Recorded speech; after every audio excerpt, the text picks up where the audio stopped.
Very good evening all my dear job aspirant Karmabarta online পরিবারে তোমাদের সকলকে স্বাগত জানাচ্ছি। তোমরা অবশ্যই জানো আমরা 2025-এর new series GK GS and G এর শুরু করেছি, যেটা আমাদের টার্গেট থাকবে তোমাকে 100% জিকে জিএস কমন দেওয়া। আপকামিং তোমাদের Tripura high court LDC driver cook peon, Tripura university LDC MTS non teaching, upcoming railway group D, railway RPF, railway technician, SSC GD, SSC MTS, TPSC combine 3, upcoming GRBT 2, dental college, Tripura police constable, sub inspector. তাছাড়াও তুমি যদি অন্যান্য এক্সামে বসতে যাচ্ছ, তোমাদের সিলেবাসে যদি জিকে জিএস থাকে, এই ক্লাসগুলো তোমাদের জন্য 100% বেনিফিটেড হবে। কেন? এই ক্লাসে আমরা বিগত বিভিন্ন এক্সামে 12 থেকে 15 বছর যে কোশ্চেনগুলো এসেছে সেই কোশ্চেনগুলো ক্লাসে আমরা রিপিট করাচ্ছি। তোমরা কোশ্চেনগুলো দেখলে তোমরা বুঝতে পারবে যে এই কোশ্চেনগুলো বিভিন্ন এক্সামে প্রিভিয়াসলি এসেছিল। সুতরাং ক্লাসটা তোমাদের জন্য 100% বেনিফিটেড। এবং তোমাদেরকে এই যে ক্লাসের পিডিএফটা তোমরা পিডিএফ এর জন্য ডিমান্ড করছো, এই যে ক্লাসের পিডিএফটা আমরা আমাদের টেলিগ্রাম গ্রুপে, আজকে ক্লাস হচ্ছে আজকে রাত্রে বা নেক্সট দিন মর্নিংয়ে আমরা তোমাদেরকে টেলিগ্রাম গ্রুপে দিয়ে দেবো। সেখান থেকে তোমরা পিডিএফটা ডাউনলোড করে রেখে পড়তে পারো, রিড করতে পারো। ঠিক আছে, চলো তাহলে শুরু করছি। এই ক্লাসটা হবে আমাদের ক্লাস নাম্বার 2। প্রথম ক্লাস আমরা করে নিয়েছি, আমাদের ভিডিও ডেসক্রিপশনে প্লেলিস্ট আছে, তোমরা যারা দেখোনি দেখে নেবে। ঠিক আছে, চলো শুরু করার আগে তোমাদেরকে বলে দিই, তোমরা যারা বিভিন্ন এক্সামের প্রিপারেশন করছো, যেমন upcoming railway group D, SSC GD, SSC MTS, railway RPF, upcoming GRBT 2, TPSC combine 3, dental college, Tripura police sub inspector constable, আমাদের কাছে রয়েছে ফুল কোয়ালিটি মেনটেন নোটস। তোমরা যদি আমাদের নোটগুলো নিয়ে পড়তে হয়, আমাদের হোয়াটসঅ্যাপ নাম্বার দেখতে পাচ্ছ 9612998930। এই নাম্বারে যোগাযোগ করে পিডিএফ ফরম্যাট নোট অ্যাভেলেবেল রয়েছে, টেলিগ্রামের মাধ্যমে নিয়ে নেবে। যথেষ্ট কোয়ালিটি মেনটেন করেছি, ফুল সিলেবাস কভার করেছি, টপিক ওয়াইজ কভার করেছি, সেই কারণে আমাদের নোটসের সাকসেসটা এতটা হাই। তোমরা ভালো রেসপন্স পাবে যদি নিয়ে পড়তে হয়, এই নাম্বারে যোগাযোগ করে নিয়ে নেবে। চলো আমরা ডিটেলস ক্লাসটি শুরু করছি, লেট করবো না। 1 নম্বর ক্লাস যারা দেখোনি দেখে নেবে। ঠিক আছে, প্রথম কোশ্চেনটা কি দেখো, ইংলিশ বেঙ্গলি দুটোটা ভার্সন আসে, যার যেটা প্রয়োজন দেখে নেবে। ঠিক আছে, চলো এমিবার স্বাস্থ্য অঙ্গের নাম কি? এমিবার শ্বাস অঙ্গের নাম কি? Very important question biological science থেকে। এখানে আমরা অল টপিক কভার করব। ঠিক আছে, অল টপিক মিক্সড ক্লাস থাকবে, অল টপিক কভার হবে। ঠিক আছে, প্রিভিয়াস ইয়ারগুলোর কোশ্চেন। ঠিক আছে, যারা নোট করতে চাও নোট করে নেবে, না হলে পিডিএফটা নেক্সট দিন তোমরা টেলিগ্রাম থেকে নিয়ে নেবে। এমিবার শ্বাস অঙ্গের নাম কি? ভেরি ভেরি ইম্পর্টেন্ট, যারা জানো অবশ্যই কমেন্টস করবে, তাহলে তোমার রিভাইজ হবে। সঠিক উত্তর কি হয়ে যাবে? সঠিক উত্তর হয়ে যাবে অপশন সি, সংকুচি গহ্বর। সংকুচি গহ্বর হলো এমিবার শ্বাস অঙ্গের নাম। ঠিক আছে, মনে রাখবে সংকুচি গহ্বর। এবং যে পারমিসিয়াম, তোমরা জানো পারমিসিয়ামের শ্বাসতন্ত্রের নামও কিন্তু সংকুচি গহ্বর। ঠিক আছে, পারমিসিয়াম, হ্যাঁ, এর কোশ্চেন আসতে পারে যে এমিবার শ্বাসঅঙ্গের নাম কি, না আসতে পারে প্যারমিসিয়ামের শ্বাসতন্ত্রের নাম কি, তাহলে তোমরা সংকুচি গহ্বরই আনসার হবে। ঠিক আছে, ভেরি ভেরি ইম্পর্টেন্ট। চলো এ নাম্বারে কি আছে দেখো, আমাদের এ নাম্বারে ফুলকা। আমরা সকলে জানি ফুলকা কার শ্বাসঅঙ্গের নাম? মাছ, ব্যাং, তারা কি ফুলকার সাহায্যে তো শ্বাসতন্ত্র নিয়ে থাকে, ঠিক না? এ দেখো প্রথমে দেখো এমিবার সংকুচি গহ্বর, হ্যাঁ, এটাই হলো সংকুচি গহ্বর। ঠিক আছে, এখান থেকে ওরা শ্বাস প্রশ্বাস করে থাকে। ঠিক আছে, সংকুচি গহ্বর। ঠিক আছে, চলো তাহলে এ নাম্বারে আমরা কি বলছি? ফুলকা। ফুলকা মানে কি? মাছ এবং ব্যাঙের শ্বাসঅঙ্গের নাম হলো কি? এই এই ফুলকা। ঠিক আছে না? তাহলে বি নাম্বারে কি আছে দেখো, বি নাম্বারে ট্রাকিয়া। বি নাম্বারে ট্রাকিয়া হলো ফরিন। ফরিন, এই যে ফরিন বা আরশোলা আছে না, এই ধরনের যে কীটরা রয়েছে, ওদের শ্বাসঅঙ্গের নাম হলো ট্রাকিয়া। ঠিক আছে, চলো তারপরে আছে কি? দেহতল। দেহতল হলো কি? হাইড্রো বা স্পঞ্জ জাতীয় যে কীট পতঙ্গ রয়েছে, হাইড্রা বা স্পঞ্জ জাতীয়, ওদের শ্বাস অঙ্গের নাম হলো দেহতল। ঠিক আছে, তাহলে very very important question. Extra ফ্যাক্টগুলো তোমরা মনে রাখবে, এগুলো কাজে আসবে। ঠিক আছে, এগুলো থেকেও কোশ্চেন আসতে পারে। ঠিক আছে না, যে কোশ্চেনটা আমি রেখেছি এটাই আসবে এমন না, এক্সট্রা ফ্যাক্টগুলো থেকে কোশ্চেন আসতে পারে। ঠিক আছে, চলো নেক্সট কোশ্চেনটা কি দেখো, ভারতীয় বিক্ষোভের জনক হিসাবে কে বিখ্যাত ছিলেন? ভেরি ইম্পর্টেন্ট, ইন্ডিয়ান হিস্টোরি থেকে কোশ্চেন। ভারতীয় বিক্ষোভের জনক কে ছিলেন? উনাকে তোমরা চিনতে পারছো? উনার ইমেজটা তোমরা দেখে নাও, আশা করি চিনতে পারছো। সঠিক উত্তরটা কি কমেন্টস করে জানাও।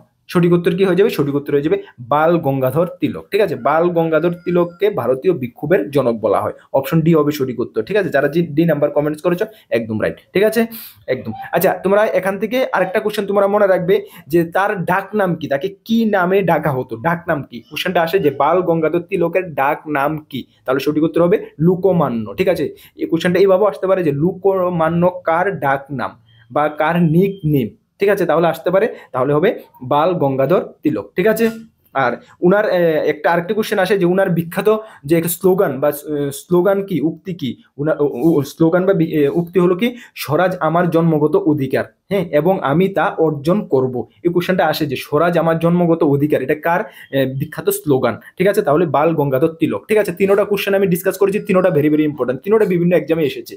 ঠিক আছে, তুমি যদি দেখে থাকো তাহলে তুমি জানবে। ঠিক আছে, চলো নেক্সট কোশ্চেন দেখো। ক্লাসটি আমরা ভেরি ফাস্ট করাবো এবং এক্সট্রা ফ্যাক্টগুলো খুব দ্রুত গতিতে তোমাদেরকে বলে দেবো। ঠিক আছে, চলো 3 নম্বর কোশ্চেন, ভারতের সংবিধান মূলত কোন আইনকে ভিত্তি করে গড়ে উঠেছে? ভেরি ইম্পর্টেন্ট ইন্ডিয়ান কনস্টিটিউশনের কোশ্চেন।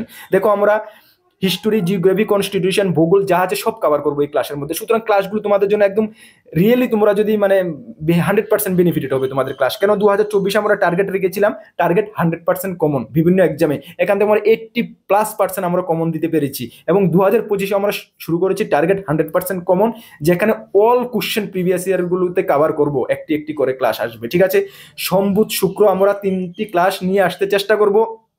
কেন মঙ্গল বৃহস্পতি শনি আমাদের চ্যানেলে সন্ধ্যা 6টার সময় ম্যাথের বেসিক ম্যাথের ক্লাস চলছে। তোমরা যারা ফলো করোনি অবশ্যই দেখে নেবে, ওইখান থেকে তুমি ম্যাথমেটিক্স কিছু শিখতে পারবে। এবং সম্বুধ শুক্র আমরা চেষ্টা করবো জিকে জিএস এর ক্লাস নিয়ে আসার জন্য। মাঝে মধ্যে যদি মিসও হয়ে যায় ডোন্ট ওয়ারি, তবে কন্টিনিউ ক্লাস চলবে। ঠিক আছে, ভারতের সংবিধানের মূল আইনকে কোন ভিত্তি করে গড়ে উঠেছে? কোন আইনকে ভিত্তি করে গড়ে উঠেছে? সঠিক উত্তর হয়ে যাবে ভারত শাসন আইন 1935। ভারত শাসন আইন, গভর্নমেন্ট অফ ইন্ডিয়া অ্যাক্ট 1935কে ভিত্তি করে ভারতের সংবিধানের মূল আইন গড়ে উঠেছে। ঠিক আছে, ভেরি ভেরি ইম্পর্টেন্ট কোশ্চেন। ওকে, চলো নেক্সট কোশ্চেন দেখো, 4 নম্বর কোশ্চেন, কে মৌলিক অধিকার রদ করতে পারেন? মৌলিক অধিকার, ফান্ডামেন্টাল রাইট, কে রদ করতে পারেন মানে কে বাতিল করতে পারেন, মানে স্থগিত করতে পারেন, কে পারেন? ভেরি ভেরি ইম্পর্টেন্ট কোশ্চেন, জানার ব্যাপার আছে, তোমাদেরকে জানা প্রয়োজন। সঠিক উত্তর হয়ে যাবে রাষ্ট্রপতি। আমাদের যে ফান্ডামেন্টাল রাইট, মৌলিক অধিকার, দেখো ভারতীয় সংবিধানের উপর আমি অনেকগুলো সিরিজ করিয়েছি, যেখানে আমি ডিটেলস বিস্তারিত করেছি খুব সুন্দরভাবে। যারা দেখতে চাও আমাদের চ্যানেলে রয়েছে, গিয়ে দেখতে পারো। ঠিক আছে, কে মৌলিক অধিকার রদ করতে পারেন? রাষ্ট্রপতি। ফান্ডামেন্টাল রাইট আমাদের কে রদ করতে পারবেন বা স্থগিত করতে পারেন? রাষ্ট্রপতি। তবে তবে মাথায় রাখবে কোন সময় পারেন, যে কোনো নর্মাল সময় কিন্তু পারা যাবে না। তবে কোন সময় পারেন, যেটা আমাদের ভারতীয় সংবিধানের উল্লেখ রয়েছে, জাতীয় জরুরি অবস্থার সময়, যখন ন্যাশনাল ইমার্জেন্সি হবে। ঠিক আছে, যখন ন্যাশনাল ইমার্জেন্সি বা জাতীয় জরুরি অবস্থা হবে, তখন আমাদের যে মৌলিক অধিকারগুলি, ফান্ডামেন্টাল রাইটগুলো, এগুলোকে স্থগিত বা রদ করতে পারেন ভারতীয় প্রেসিডেন্ট অফ ইন্ডিয়া। ঠিক আছে, এটা মনে রাখবে। এটা আমাদের ভারতীয় সংবিধানের 352 আর্টিকেলে উল্লেখ আছে। ঠিক আছে, আর্টিকেল 352-তে এটা উল্লেখ আছে। হ্যাঁ, মনে রাখবে যে ভারত আমাদের ফান্ডামেন্টাল রাইটগুলো রদ বা স্থগিত করতে পারে রাষ্ট্রপতি, যখন ইমার্জেন্সি, ন্যাশনাল ইমার্জেন্সি হয় বা জাতীয় জরুরি অবস্থা হয়, তখন পারে। ঠিক আছে, ওকে, চলো তাহলে বুঝতে পেরেছ। নেক্সট কোশ্চেন দেখো, 5 নম্বর কোশ্চেন, গোল্ডেন বিপ্লব কিসের সঙ্গে যুক্ত? Very important question. Golden Biplab, golden revolution associated with কিসের সঙ্গে যুক্ত? গোল্ডেন বিপ্লব কিসের সঙ্গে যুক্ত? গোল্ডেন বিপ্লব হলো হর্টিকালচার। অপশন ডি হবে সঠিক উত্তর। দেখে নাও, হর্টিকালচারের সঙ্গে যুক্ত, হর্টিকালচার। ঠিক আছে, ভেরি ইম্পর্টেন্ট কোশ্চেন। গোল্ডেন বিপ্লব হর্টিকালচারের সঙ্গে যুক্ত। মানে হর্টিকালচার মানে কি? ফল, মধু বা উদ্যান পালনকে হর্টিকালচার বলা হয় না? ফল, মধু, মানে ফল, মধু বা এ ধরনের চাষকে তো আমরা হর্টিকালচার বলে থাকি না? উদ্যান, ফল, মধু। ঠিক আছে, তাহলে গোল্ডেন বিপ্লব কিসের সঙ্গে যুক্ত? হর্টিকালচারের সঙ্গে যুক্ত। Very very important question. ঠিক আছে, চলো নেক্সট কোশ্চেনটা দেখো, 6 নম্বর কোশ্চেন, কয়লা উৎপাদনে ভারতের স্থান কত? Very important question. কয়লা উৎপাদনে ভারতের স্থান কত? কয়লা কোথায় ভারতের মধ্যে উৎপাদন হয়? ভারতের মধ্যে ম্যাক্সিমাম কয়লা উৎপন্ন হয় ঝাড়খণ্ডে। ঠিক না? চলো, কয়লা উৎপাদনে ভারতের স্থান কত? কয়লা উৎপাদনে ভারতের স্থান হলো দ্বিতীয়, সেকেন্ড। ঠিক আছে, কয়লা উৎপাদনে ভারতের স্থান হলো সেকেন্ড স্থান। ঠিক আছে, ভেরি ইম্পর্টেন্ট কোশ্চেন। হ্যাঁ, কোল ইন্ডিয়া লিমিটেড। ঠিক আছে, যেটা ভারতের সেকেন্ড পজিশনে রয়েছে। তাহলে আমাদের মনে কোশ্চেন জাগবে যে বিশ্বের মধ্যে কয়লা উৎপাদনে ভারতের স্থান কত? সেকেন্ড। তাহলে ফার্স্ট কে বিশ্বের মধ্যে? এটা আমাদের কোশ্চেন জাগবে। ইয়েস, প্রথম হলো চীন। ঠিক আছে, বিশ্বের মধ্যে কয়লা উৎপাদনকারী দেশ হলো ফার্স্ট হলো চীন। ঠিক আছে, আর ভারত হলো সেকেন্ড। আর ভারতের কয়লা উৎপাদনের প্রথম স্থান কোন রাজ্য? ঝাড়খণ্ড। ঠিক আছে, মনে রাখবো, ভারতের মধ্যে কয়লা উৎপাদন কোন রাজ্য প্রথম? ঝাড়খণ্ড। ওকে, চলো নেক্সট কোশ্চেন দেখো, সাইমন কমিশন কার সময় ভারতে এসেছিলেন? Simon commission, very important question. Simon commission কার সময় ভারতে এসেছিলেন? কি হবে সঠিক উত্তর? সাইমন কমিশন, সাইমন কমিশন ভারতে এসেছিলেন আরউইনের সময়। হ্যাঁ, আরউইনের সময় সাইমন কমিশন ভারতে এসেছিলেন। কত সালে এসেছিলেন? এটা 3 ফেব্রুয়ারি 1928 সালে। 3 ফেব্রুয়ারি 1928 সালে সাইমন কমিশন ভারতে এসেছিলেন আরউইনের সময়। ঠিক আছে, ভেরি ভেরি ইম্পর্টেন্ট কোশ্চেন। ওকে, চলো নেক্সট কোশ্চেন দেখো, 8 নম্বর কোশ্চেন। ভারতের প্রথম কাগজ কল কোথায় স্থাপিত হয়? ভারতের প্রথম কাগজ কল কোথায় স্থাপিত হয়? পেপার মিল কোথায় স্থাপিত হয়? ভারতের প্রথম কাগজ মিল কোথায় স্থাপিত হয়? ভারতের প্রথম কাগজ মিল স্থাপিত হয় শ্রীরামপুর। অপশন বি হবে সঠিক উত্তর। ঠিক আছে, শ্রীরামপুরে ভারতের প্রথম কাগজ মিল বা কাগজ কল বা পেপার মিল স্থাপিত হয়। কত খ্রিস্টাব্দে? 1832 খ্রিস্টাব্দে। হ্যাঁ, 1832 খ্রিস্টাব্দে। ঠিক আছে, 1832 খ্রিস্টাব্দে শ্রীরামপুরে ভারতের প্রথম পেপার মিল স্থাপিত হয়। ঠিক আছে, চলো তারপরে আমরা একটু অপশনগুলো একটু দেখে নেব যে অপশন ইতে কি রয়েছে? রিসরা। রিসরা অ্যাকচুয়ালি রিসরা কি? প্রথম রয়েছে রিক্সা, রিসা অন্তঃসরিষ্কার মধ্যনিষ্ঠ ডৈশনেরাগা, রিসা RISH এর রিসা। এটা কিসের জন্য বিখ্যাত? এটা ভারতের প্রথম পাটকল। হ্যাঁ, রিসাতে কোশ্চেন আসে, ভারতের মধ্যে প্রথম পাটকল কোথায় স্থাপিত হয়েছিল? রিসরা। ঠিক আছে, কত খ্রিস্টাব্দে হয়েছিল? 1855 খ্রিস্টাব্দে। হ্যাঁ, ভেরি ভেরি ইম্পর্টেন্ট কোশ্চেন। 1855 খ্রিস্টাব্দে বা 1855 খ্রিস্টাব্দে রিসাতে ভারতের প্রথম পাটকল স্থাপিত হয়েছিল। ঠিক আছে, তাহলে শ্রীরামপুর তো পেয়েছি আমরা, প্রথম কাগজ কল স্থাপিত হয়েছে। ঠিক আছে, তারপরে রয়েছে কি অপশন সিতে? নেপানগর। নেপানগর কিসের জন্য বিখ্যাত? নেপানগর হলো কাগজ শিল্প, কাগজ শিল্পের জন্য বিখ্যাত। ঠিক আছে, কাগজ শিল্পের জন্য বিখ্যাত নেপানগর। হ্যাঁ, অপশন ডিতে রয়েছে ঘুষুরি। ঘুষুরি কিসের জন্য বিখ্যাত? ঘুষুরি হলো প্রথম সুতি বস্ত্র কারখানা। ভারতের প্রথম সুতি বস্ত্র কারখানা কোথায় স্থাপিত হয়েছিল? ঘুষুরিতে। ভেরি ইম্পর্টেন্ট কোশ্চেন, এক্সামে আসে। ভারতের প্রথম কোথায় সুতি বস্ত্র কারখানা স্থাপিত হয়েছিল? ঘুষুরিতে। কত খ্রিস্টাব্দে? 1818 খ্রিস্টাব্দে। কত? 1818 খ্রিস্টাব্দে। ঠিক আছে, তাহলে ভেরি ভেরি ইম্পর্টেন্ট কোশ্চেন। এই কোশ্চেনটা থেকে আমরা 4টি কোশ্চেন পেয়েছি, 4টা কোশ্চেন ভেরি ভেরি ইম্পর্টেন্ট। আশা করি তোমরা নোট ডাউন করে রেখেছো। ঠিক আছে, কাজে আসবে, একদম 100% কাজে আসবে। ঠিক আছে, চলো নেক্সট কোশ্চেন দেখো, 9 নম্বর কোশ্চেন। রেগুলার ক্লাসগুলো তোমরা অ্যাটেন্ড করতে চেষ্টা করবে, রেগুলার বেসিসে ক্লাসগুলো অ্যাটেন্ড করতে চেষ্টা করবে। 2025 সালে এসেছে মানে বিভিন্ন ডিপার্টমেন্ট থেকে, ত্রিপুরা সরকার বলো, সেন্ট্রাল সরকার বলো, চাকরির বিজ্ঞপ্তি বের হবে। একদম নিজেকে 100% প্রিপেয়ার রাখো। ঠিক আছে, চলো ম্যালেরিয়া GRBD2 তো আসছে বিশাল বড় ভ্যাকেন্সি নিয়ে। ওকে, ম্যালেরিয়া রোগের জীবাণু কে আবিষ্কার করেন? ম্যালেরিয়া রোগের জীবাণু কে আবিষ্কার করেন? Very important question. কি হবে সঠিক উত্তর? সঠিক উত্তর হয়ে যাবে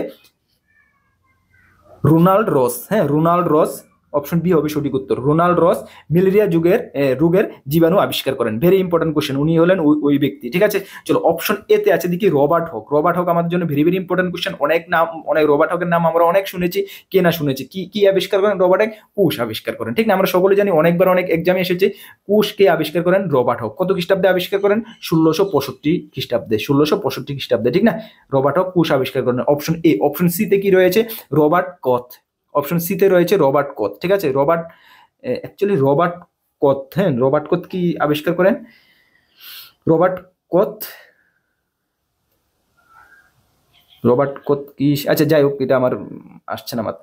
যাই হোক, অপশন ডিতে কি আছে? লুই পাস্তুর। লুই পাস্তুর সম্বন্ধে আমরা সকলেই জানো, একদম ফেমাস। জলাতঙ্ক রোগের টিকা আবিষ্কার করেন লুই পাস্তুর। ঠিক না, জলাতঙ্ক রোগের টিকা কে আবিষ্কার করেন? লুই পাস্তুর আবিষ্কার করেন। ভেরি ইম্পর্টেন্ট কোশ্চেন, পরীক্ষা অনেকবার এসেছে। ঠিক না, চলো নোট করে নিয়েছো আশা করি। চলো নেক্সট কোশ্চেন, 10 নম্বর কোশ্চেন, 100% ইম্পর্টেন্ট কোশ্চেন। ঠিক আছে, ভারতের প্রথম মহিলা মুখ্যমন্ত্রীর নাম কি? এই কোশ্চেনটা আমি ক্লাসে আগেও করেছি। 2024 যখন আমরা টার্গেট রেখেছিলাম 100% কমন, সেখানে আমি এই কোশ্চেনটা রেখেছিলাম। ভারতের প্রথম মহিলা মুখ্যমন্ত্রীর নাম কি? এবং এটা অনেকবার অনেক কম্পিটিটিভ এক্সামে এসেছে। কি হবে সঠিক উত্তর? সঠিক উত্তর হয়ে যাবে অপশন বি, সুচেতা কৃপালিনী। হ্যাঁ, সুচেতা কৃপালিনী, অপশন বি হবে সঠিক উত্তর। উনি হলেন সুচেতা কৃপালিনী। উনি ভারতের প্রথম মহিলা মুখ্যমন্ত্রী। এখন আমাদের মনে কোশ্চেন জাগবে, প্রথম মহিলা মুখ্যমন্ত্রী তাহলে কোন রাজ্যের প্রথম মহিলা মুখ্যমন্ত্রী? ইনি ইউপি রাজ্যের, উত্তরপ্রদেশ রাজ্যের। হ্যাঁ, কত সালে হয়েছিলেন? অক্টোবর 1963-তে তিনি প্রথম উত্তরপ্রদেশের রাজ্যের মহিলা মুখ্যমন্ত্রী হিসাবে শপথ নিয়েছিলেন। ঠিক আছে, অক্টোবর 1963-তে। Very very important question. ঠিক আছে, চলো অপশন এতে আমরা চলে যাই। সরোজিনী নাইডু। কে না সরোজিনী নাইডুর নাম মানে জানে? সকলেই জানে। উনি কে? সরোজিনী নাইডু। ইয়েস, ভারতের প্রথম মহিলা রাজ্যপাল। ভারতের প্রথম মহিলা রাজ্যপাল হলো সরোজিনী নাইডু। এবং কোন রাজ্যের? সেম, উনিও উত্তরপ্রদেশ রাজ্যের। তাহলে উনি কত খ্রিস্টাব্দে হয়েছিলেন শপথ নিয়েছিলেন? ইনি 15ই আগস্ট, যা স্বাধীনতার পরেই 15ই আগস্ট 1947 থেকে 2 মার্চ 1949 পর্যন্ত উনি গভর্নর ছিলেন উত্তরপ্রদেশ রাজ্যের। বুঝতে পারছো? একদম very important, 100% important question. Sarojini Naidu কে, উনি প্রথম গভর্নর ছিলেন উত্তরপ্রদেশ রাজ্যের, এবং কত সালে উনি শপথ নিয়েছিলেন? 15 আগস্ট 1947 থেকে 2 মার্চ 1949 সাল, যার স্বাধীনতার পরেই উনি গভর্নর হয়েছিলেন ইউপি রাজ্যের। ঠিক আছে, তাহলে ইউপি রাজ্যেরই প্রথম ভারত মহিলা মুখ্যমন্ত্রী ইউপি রাজ্যেরই পেয়েছে, প্রথম ভারত মহিলা গভর্নর ইউপি রাজ্যেরই পেয়েছে। ঠিক না? ইজি মনে থাকবে, কোনো ডাউট থাকবে না তো? ঠিক আছে, চলো নেক্সট কোশ্চেনটা দেখো, আমরা দেখিনি। Option C, Indira Gandhi. কে না জানে ইন্দিরা গান্ধীকে? উনি কে? উনি ভারতের প্রথম মহিলা প্রধানমন্ত্রী। ঠিক না? সকলেই আমরা জানি ইন্দিরা গান্ধী ভারতের প্রথম মহিলা প্রধানমন্ত্রী। ঠিক না? চলো, এখন হলো অপশন ডি, বিজয় লক্ষ্মী পণ্ডিত। উনি কে? এই যে আমি 4টা অপশন আলোচনা করছি, 4টা অপশন ওরা কিসের জন্য বিখ্যাত? ওরা কে? 100% ইম্পর্টেন্ট ডিয়ার স্টুডেন্ট, 100% ইম্পর্টেন্ট। মানে মানে কাউন্ট মানে আমি করতে পারবো না, বা কতবার কত কম্পিটিটিভ এক্সামে এসেছে তোমরা বিলিভ করবে না। অনেকবার অনেক কম্পিটিটিভ এক্সাম, সেন্ট্রাল স্টেট অনেক কম্পিটিটিভ এক্সামে এসেছে। একদম এই ধরনের কোশ্চেনগুলো 100% ইম্পর্টেন্ট কোশ্চেন। সেই কারণে আমি ওরা তোমাদেরকে রিকোয়েস্ট করছি, রেগুলার আমাদের জিকে ক্লাসগুলো অ্যাটেন্ড করো। 2024 আমরা যে প্রমিস করেছিলাম 100% কমন দেবো, আমরা 80%-এর উপর কমন দিয়েছি, বিলিভ 100% দিতে পারিনি। বাট 2025 আমরা চেষ্টা করবো তোমাদের থেকে এর থেকে বেটার কমন দেওয়ার জন্য। আমি সবগুলো বাছাই করা কোশ্চেন তোমাদের সামনে নিয়ে আসছি প্রত্যেক দিনের ক্লাসে। যদি প্রত্যেক দিন পারবো না, আমি বিজি শিডিউলের মধ্যে থাকি, যেটুকু পারি যা কোশ্চেন নিয়ে আসবো, একদম তোমরা বিলিভ 100% আমার উপর বিলিভ রাখতে পারো যে সবগুলো কোশ্চেন তোমাদের প্রিভিয়াস ইয়ারের গুলো কোশ্চেন, এবং যে কোশ্চেনগুলো রিপিটেড বেশি বেশি এসেছে সেগুলো আগে থেকে আমরা শুরু করব। ঠিক আছে স্টুডেন্ট, চলো তাহলে বিজয় লক্ষ্মী পণ্ডিত কে ছিলেন? বিজয় লক্ষ্মী পণ্ডিত ছিলেন রাষ্ট্রসংঘের প্রথম মহিলা প্রেসিডেন্ট। রাষ্ট্রসংঘের প্রথম ভারতীয় মহিলা প্রেসিডেন্ট কে ছিলেন? বিজয় লক্ষ্মী পণ্ডিত। একদম গেঁথে রাখো মনের মধ্যে, বিজয় লক্ষ্মী পণ্ডিত কে ছিলেন? রাষ্ট্রসংঘের প্রথম ভারতীয় মহিলা প্রেসিডেন্ট। ওকে, তাহলে 4টা অপশন তোমাদের মুখস্থ হয়ে গেছে গা, 4টা অপশন একদম ভেরি ভেরি ইম্পর্টেন্ট। চলো নেক্সট কোশ্চেন দেখো, 5 নাম্বার কোশ্চেন। ক্লাসটি যদি ভালো লাগে অবশ্যই সকলে একটি লাইক করে যাবে। যদি তুমি ক্লাসটি থেকে একটু কিছু শিখতে পারো, একটু কিছু তোমার কাছে মনে হয় যে ইম্পর্টেন্ট, তাহলে সকলকে রিকোয়েস্ট করবে একটি করে সকলে লাইক করে যাবে। ঠিক আছে, লাইক করতে কোনো পয়সা লাগে না, কিছু লাগে না, একটি করে লাইক করবে। এবং একটা তোমাদের কাছে রিকোয়েস্ট থাকবে আমার, যে ক্লাসটা তোমাদের বন্ধু বান্ধবের মধ্যে, তোমাদের ফ্রেন্ড সার্কেলের মধ্যে প্লিজ শেয়ার করে তুমি ক্লাসটাকে তাদেরকে দেখার সুযোগ করে দাও তুমি। ঠিক আছে, যদি তোমার কাছে ভালো লাগে বা তুমি মনে করো যে ক্লাসটা থেকে আমি কিছু শিখতে পারছি, ফ্রেন্ডরাও কিছু শিখতে পারবে, তাহলে অবশ্যই তোমাদের কাছে রিকোয়েস্ট থাকবে একটি, সকলে ক্লাসটি শেয়ার করে সকলকে জানিয়ে দাও। ঠিক আছে, যে কর্মবার্তা অনলাইনে জেনারেল নলেজের ক্লাস ফির শুরু হয়ে গেছে, তোমরা সকলে আসো, অ্যাটেন্ড করো, আমরা সকলে মিলে প্রিপারেশন করি। ঠিক আছে, দেখো সকলে মিলে প্রিপারেশন করি এমনটা না যে ওরা চাকরি পেয়ে যাবে তুমি পাবে না, না, মানে হনেস্টি সততার কোনোদিন কখনো মানে নোকসান হয় না, এটা মনে রাখবে। ঠিক আছে, চলো 11 নম্বর কোশ্চেন, বিবিকা মকবরা কার সমাধিস্থল? ভেরি ভেরি ইম্পর্টেন্ট, বিবিকা মকবরা অনেকবার অনেক এক্সামে এসেছে। বিবিকা মকবরা কার সমাধিস্থল? ভেরি ইম্পর্টেন্ট কোশ্চেন, আনসার করো তোমরা সকলে, আনসার করো। এখান থেকে আমি তোমাদেরকে কিছু এক্সট্রা ফ্যাক্ট বলে দেবো যা তোমাদের জন্য ভেরি ভেরি ইম্পর্টেন্ট হবে। চলো, বিবিকা মকবরা কার সমাধিস্থল? কি হবে সঠিক উত্তর? সঠিক উত্তর হয়ে যাবে অপশন এ, ঔরঙ্গজেবের পত্নীর এই সমাধিস্থলের নাম কি? বিবিকা মকবরা। ঠিক আছে, চলো আচ্ছা, বিবিকা মকবরা ঔরঙ্গজেবের পত্নী। তাহলে আমাদের প্রথমে জানতে হবে ঔরঙ্গজেবের পত্নীর নাম কি? দিলরাস বানু বেগম। ঔরঙ্গজেবের পত্নীর নাম কি? দিলরাস বানু বেগম হলো ঔরঙ্গজেবের পত্নীর নাম। উনার সমাধিস্থলের নাম হলো বিবিকা মকবরা। ঠিক আছে, চলো আচ্ছা, এখন আমাদের মনে প্রশ্ন জাগবে যে বিবিকা যে মকবরা কে নির্মাণ করেছিলেন? দেখো এটা একটু বিতর্কিত কোশ্চেন, তোমাদেরকে আমি ডিটেলস বলে দিই, তোমাদের মনে থাকবে। এই যে বিবিকা মকবরা, এটা ঔরঙ্গজেব, উনার সময়ে ঔরঙ্গজেব এটা শুরু করেছিলেন। এই তোমরা ইমেজটা দেখতে পাচ্ছ, একদম হুবহু যে আমাদের তাজমহল যেটা শাহজাহান নির্মাণ করেছিলেন, তাজমহলের মানে কি বলবো, তোমরা জেরক্স কপি বলতে পারো, এক প্রকার জেরক্স কপি বলতে পারো। তাজমহলের সেম টু সেম বানানোর জন্য উনি চেষ্টা করেছিলেন এবং বানিয়েছেন, কিন্তু ঔরঙ্গজেব এটার মানে যেটা হিস্টোরিতে রয়েছে যে উনি পয়সার শর্টেজের জন্য ওটা মানে এই যে বিবিকা মকবরাটা উনি কমপ্লিট করতে পারেননি, এবং পরবর্তী সময়ে এটা উনার সুপুত্র আজমর শাহী বিবিকা মকবরা নির্মাণ করেছিলেন। ঠিক আছে, বিবিকা মকবরা। তাহলে তুমি বুঝতে পারছো শুরু করেছিলেন ঔরঙ্গজেব, উনার পত্নীর সমাধিস্থলকে বানাবেন একদম হুবহু তাজমহলের মতন করে, কিন্তু পয়সার শর্টেজে, পয়সা অর্থ করে শর্টেজে উনি এটাকে কমপ্লিট করতে পারেননি। পরবর্তী সময়ে উনার সুপুত্র আজম শাহ বিবিকা মকবরা তৈরি করেছিলেন। তাহলে তোমাদের যদি পরীক্ষা কোশ্চেন আসে বিবিকা মকবরা কে নির্মাণ করেছিলেন, তাহলে তোমাদেরকে কিন্তু আজম শাহই আনসার করতে হবে, ঔরঙ্গজেব বললে কিন্তু হবে না। ঠিক আছে বাবা, ঠিক আছে, বুঝতে পারছো? চলো নেক্সট কোশ্চেনটা দেখো, আমরা দেখে নি একটু। বাবা একটু যাও, ঠিক আছে, চলো ডিস্টার্ব, সরি। চলো নেক্সট কোশ্চেনটা দেখো, ডিভাইস অ্যান্ড রুল নীতি প্রথম ব্যবহার করেন কি? ডিভাইস অ্যান্ড রুল নীতি প্রথম ব্যবহার করেন কি? Very very important question. Device and rule নীতি কে প্রথম ব্যবহার করেন? কি হবে সঠিক উত্তর? সঠিক উত্তর হয়ে যাবে লর্ড মিন্টু। হ্যাঁ, লর্ড মিন্টু প্রথম ডিভাইস অ্যান্ড রুল নীতি ব্যবহার করেন। ঠিক আছে, অ্যাকচুয়ালি এটা মানে প্রথম, অ্যাকচুয়ালি তোমাদের জানো প্রথম, কিন্তু এখন যেমন আমাদের মানে হিন্দু মুসলিম যে একটা মানে কি বলবো একটা বিভেদ, প্রথম আগে কিন্তু এই ধরনের বিভেদগুলো ছিল না। হ্যাঁ, যখন ছিল না তখন মানে যে হিন্দু মুসলিম সকলকে একটা ওদের মধ্যে একটা মানে কি ঝগড়া লাগিয়ে দেওয়ার জন্য ওই ডিভাইড অ্যান্ড রুলটা লর্ড মিন্টু ইউজ করেছিল। এটা 1880 পরেই ইউজ করেছিল। ঠিক আছে, যাই হোক এটার বিষয়ে অনেক মানে হিস্ট্রি আছে। চলো নেক্সট কোশ্চেন দেখো, 13 নম্বর কোশ্চেন। ভারতের পঞ্চবার্ষিকী ধারণাটি কোথা থেকে নেওয়া হয়েছে? বা আমাদের যে ভারতবর্ষের পঞ্চবার্ষিকী ধারণাটি কোথায় থেকে নেওয়া হয়েছে? কি সঠিক উত্তর কি হয়ে যাবে? Very very important. কোথায় থেকে নেওয়া হয়েছে? ইয়েস, সেটা নেওয়া হয়েছে রাশিয়া থেকে। অপশন বি হবে সঠিক উত্তর। হ্যাঁ, আমাদের যে পঞ্চবার্ষিকী 5 ইয়ার্স যে ভিশন প্ল্যান, সেটা রাশিয়া থেকে নেওয়া হয়েছে। হ্যাঁ, অপশন বি হবে সঠিক উত্তর। ঠিক আছে, চলো তাহলে আমরা একটু ডিটেলস আলোচনা করি জার্মানি। হ্যাঁ, জার্মানি থেকে আমরা কি পেয়েছি? আমরা জার্মানি থেকে আমরা পেয়েছি জরুরি অবস্থা। ওই যে বললাম ন্যাশনাল ইমার্জেন্সি যখন লাগবে তখন আমাদের ফান্ডামেন্টাল রাইটকে রাষ্ট্রপতি স্থগিত রাখতে পারে, ওই যে জরুরি অবস্থাটা, সেটা আনা হয়েছে আমাদের সংবিধানে জার্মানি থেকে। ঠিক আছে, তাহলে রাশিয়া থেকে পেয়েছি। তারপরে আমেরিকা থেকে কি বিচার ব্যবস্থার যে স্বাধীনতাটা, ওইটা আমেরিকা থেকে আনা হয়েছে।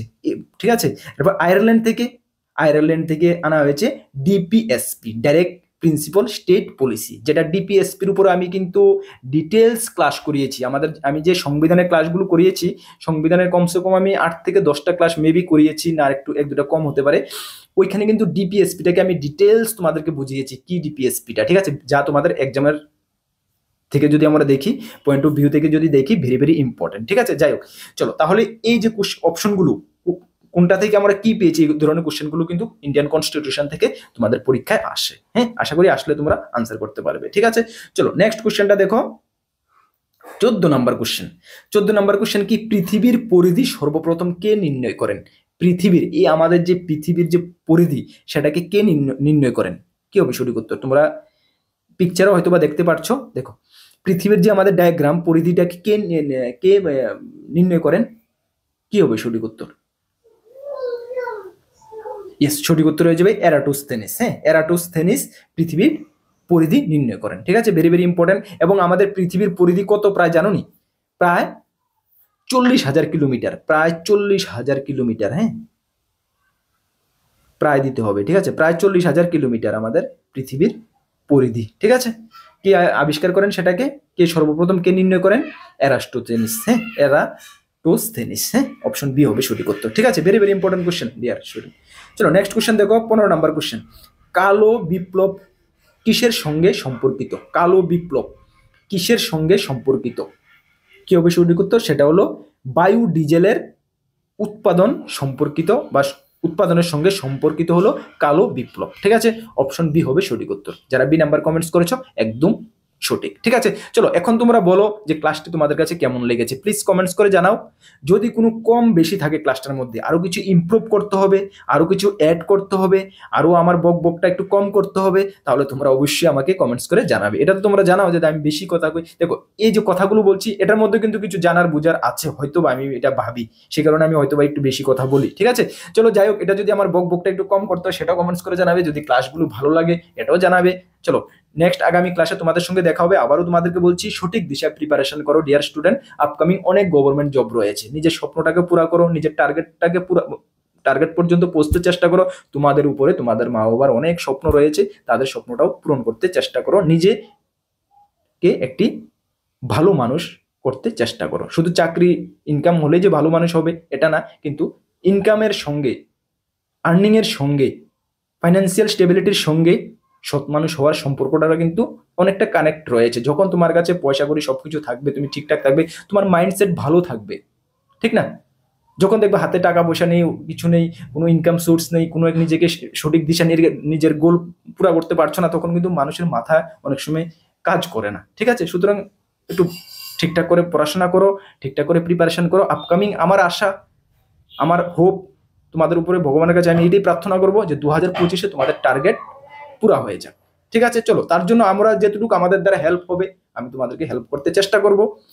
তোমরা অতটুকু আমাদের উপর বিশ্বাস রাখবে, এবং তোমাদের কাছে এটা রিকোয়েস্ট করব, ভিডিওটি সকলকে জানিয়ে দাও শেয়ার করে যে কর্মবার্তা অনলাইন জেনারেল নলেজের ক্লাস শুরু হয়ে গেছে, সকলে অ্যাটেন্ড করো, ঠিক আছে? চলো, আর যদি আপকামিং যে এক্সামগুলোর কথা বললাম, অলমোস্ট সব এক্সামের আমাদের কাছে কোয়ালিটি মেনটেন নোটস রয়েছে। যদি নোটগুলো নিয়ে পড়তে হয় আমাদের হোয়াটসঅ্যাপ নাম্বার দেখতে পাচ্ছ 9612998930, এই নাম্বারে যোগাযোগ করে সকলে নিয়ে নেবে, ঠিক আছে? ভালো রেসপন্স পাবে, কেননা যথেষ্ট কোয়ালিটি মেনটেন করেছি। প্রিভিয়াস ইয়ারগুলোতে দেখতে পেয়েছো আমি যেটা বলি মুখে এটাই আমাদের বাস্তবে, এক্সট্রা কোনো কথা আমি বলতে চাই না, ঠিক আছে? যথেষ্ট কোয়ালিটি মেনটেন করেছি, ভালো রেসপন্স পাবে। আপকামিং জিআরবিটি 2 আসছে, প্রিপারেশন শুরু করতে পারো, ঠিক আছে?